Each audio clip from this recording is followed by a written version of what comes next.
Este mês de novembro, nós temos na Arquidiocese de Belo Horizonte a campanha de conscientização sobre o dízimo.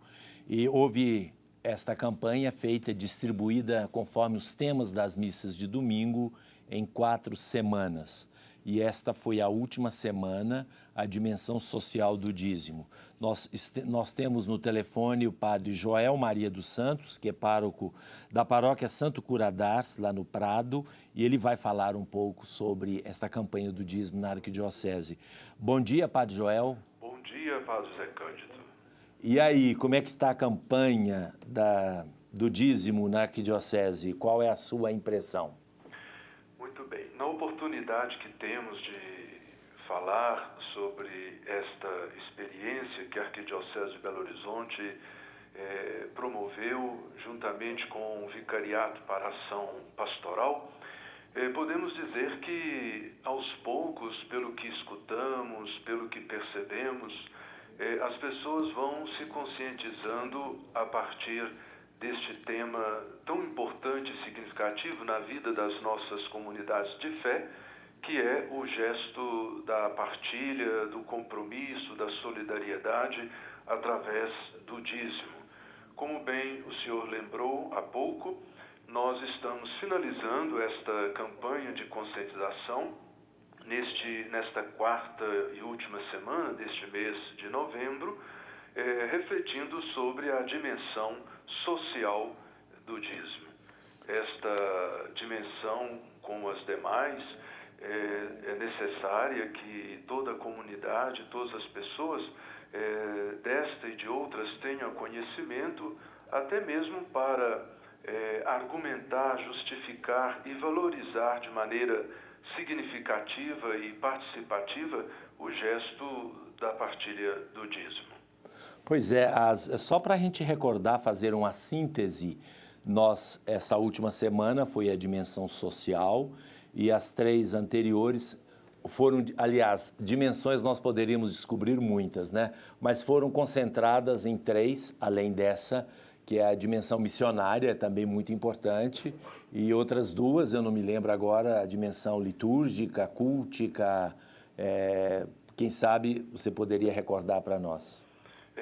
Ao longo destas semanas do mês de novembro, de acordo com a temática de cada domingo, nós então procuramos fazer um caminho, né, de conscientização em relação ao dízimo.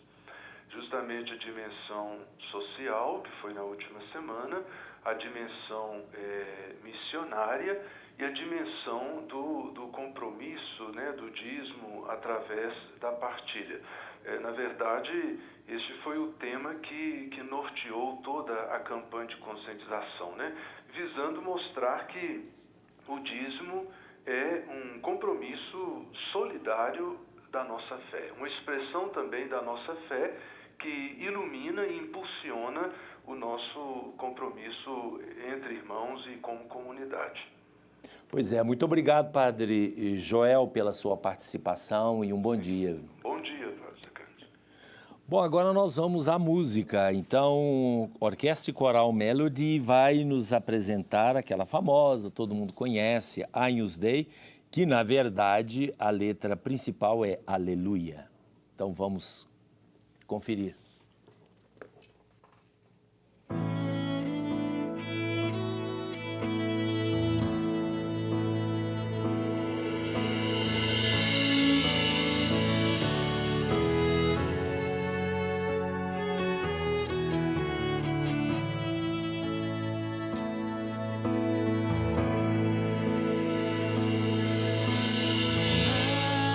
Aleluia.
Pois é, muito bonito, né? E agora nós vamos continuar com a nosso estudo sobre a alegria do Evangelho, a exortação apostólica do Papa Francisco.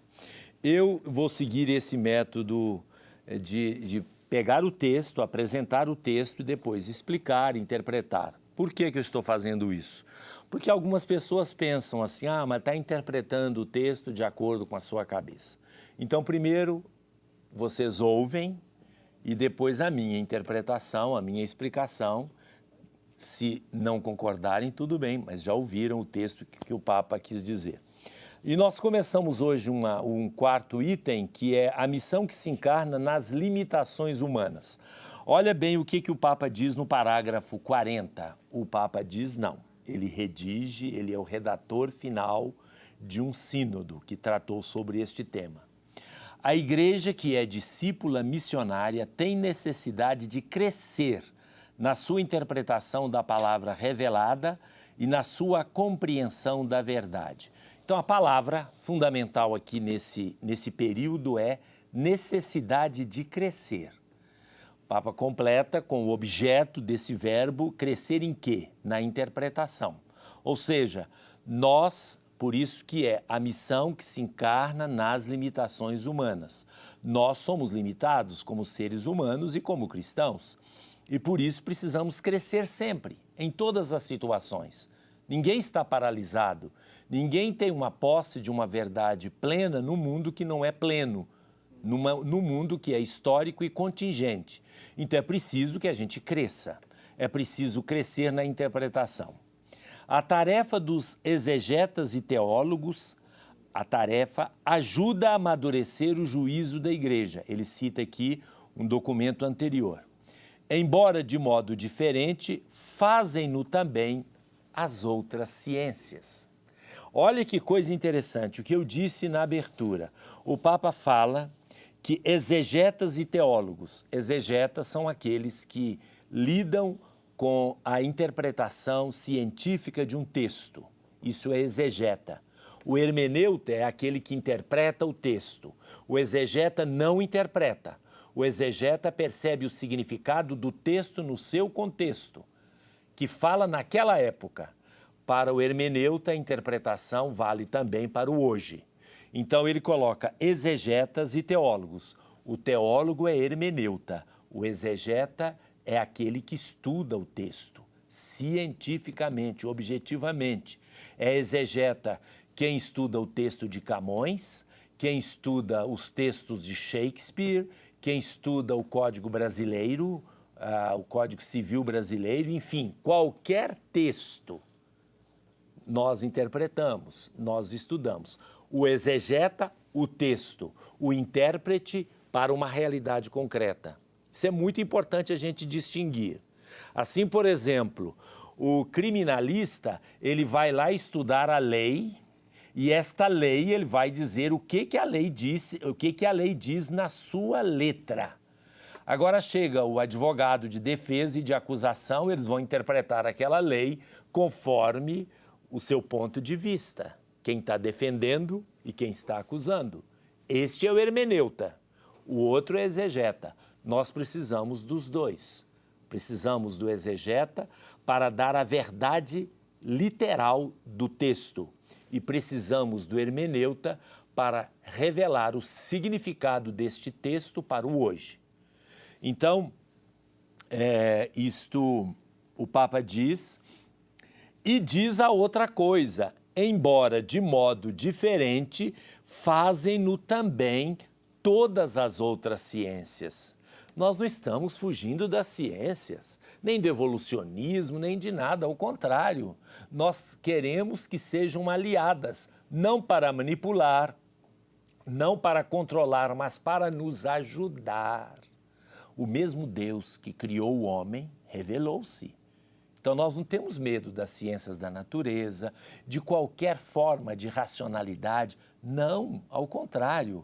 Nós aprendemos no prólogo do Evangelho de São João que Deus é Logos, Deus é a razão, Deus é a palavra que ilumina, que esclarece, que estuda, que descobre. Então, nada de incompatibilidade entre fé e ciência. Claro que dos dois lados, dependendo do homem, nós vamos ter patologias. Nós temos patologias da fé, patologias religiosas, pessoas que não vivem a sua religião de modo adequado, que usam a religião para manipular as consciências, que usam a religião até para matar, para fazer guerras. Nós temos a patologia religiosa. E temos também a patologia da ciência, com a sua arrogância, quando faz instrumentos de mortandade, quando constrói, ao invés de secar o átomo, de separar o átomo para o bem, o faz para as bombas. Então, a patologia da ciência na arrogância das pessoas que não percebem ou que não querem estudar e ver outras áreas do conhecimento que podem ajudar a ciência a ser humana e não desumana, que leva à destruição do meio ambiente e até mesmo do ser humano. Então, existem patologias dos dois lados, mas existe uma grande possibilidade de contribuição de uma coisa com a outra coisa. Voltamos daqui a pouquinho para o terceiro bloco do Questões de Fé.